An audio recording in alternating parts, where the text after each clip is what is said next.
We'll take a look at our Prime Gaming map highlights here, but what a way to kick off the grand finals. My goodness, I'm all hot and bothered.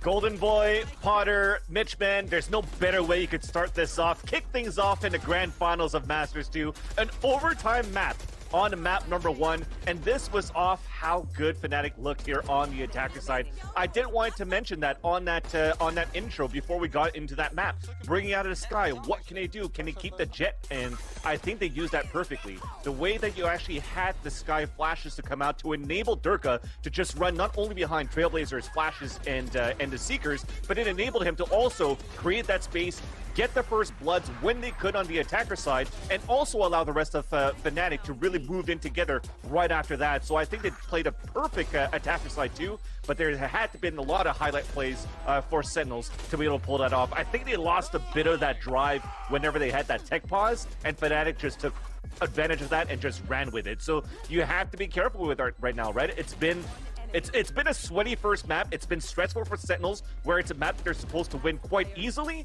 but now you get into map 2, where it's technically FNATIC's playground. Yeah, and it's very clear that FNATIC are in the heads of Sentinels here, because everyone said, we joke about the script or whatever, but, you know, conventional thinking will have you believe that Sentinels should have walked away fairly handedly, given the results that we've seen in the past of Split for FNATIC. This should have been a decisive Sentinels victory. Instead, it goes down to OT. They're struggling to pull up the win. They do so in the end. That's what matters for those guys. They get one on the board. But Mitch, one player who we talked about in the pre-shows having the best day ever, and his day seems to just keep getting on, and it turns out Sentinels have other plans. Maybe they want to go to the Blue Lagoon faster. I don't know. But Bind saw Sentinels go 2-0 in this Best of 5 finals. And here are your Prime Gaming map highlights. And Potter, Sentinels, they took a highly contested map.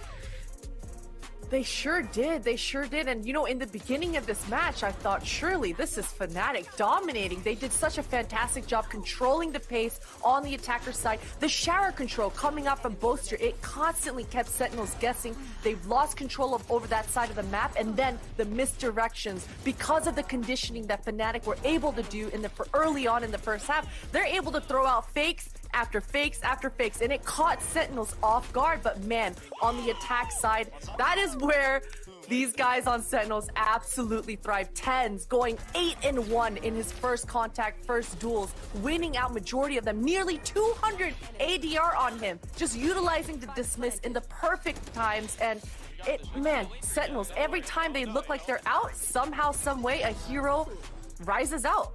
A hero emerges. You know, watching this game, you know, it reminds me of when I casted, I know it was Sentinels TSM. I think it was either FaZe Invitational or PAX Arena. And I remember thinking to myself, we're seeing the game elevated right here, right now. Like each and every round that passes, the chess battles that we're witnessing, that is exactly how it feels watching FNATIC and Sentinels go toe-to-toe here. And it's only appropriate that it is Sentinels, Vansili, given their long history in this game. This long history in this game, despite it being a short history that the game's been around for. There's just this element, there's this X factor that exists with the players on Sentinels that just somehow always makes it feel like it's possible. Stuff like we're seeing right there from TenZ. Every single player delivers so much in the key moments that you just always have something. You always have a play. You always have a chance with this team, no matter the situation. Spike down. Great communication from map to map. In this series, there wasn't a lot of combo utility usage. A lot of the set plays were done with bodies. A lot of things were brought forward with power and numbers and kind of trying to find the precedent of your opponent. And Sentinels as well. The first bloods coming out of TenZ, the ability to take FNATIC down a member is always going to make it harder. Yes, it's so crazy to think that, you know, we've come all this way and this is the moment that we... Well, I guess we'll throw it over to Dash on stage. Sentinels!